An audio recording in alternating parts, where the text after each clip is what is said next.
tag-ulan na naman mga paps, mga guys. So, babad na naman sa ulan ang ating motor o kotse. Ayan, no? Buti na lang. Nakita ko to. Ayan, no? Absorbent na pamunas. Ayan. Or after nyo mag-motor wash o car wash, oh. Ito ang pampunas nyo, oh. Diba? Absorbent siya. Ayan, no? Para iwas watermarks. Diba? Ayan. Tignan nyo, oh. Pigain mo lang na, ano, pwede mo na ulit pampunas. Oh. Diba?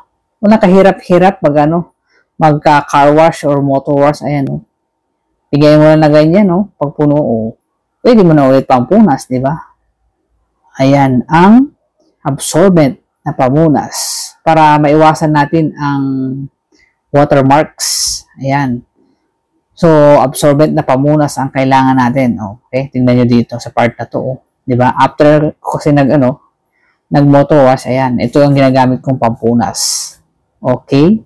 Absorbent talaga siya. So, ano pang inaantay natin? Nandyan lang yan sa basket. Mga paps, oh.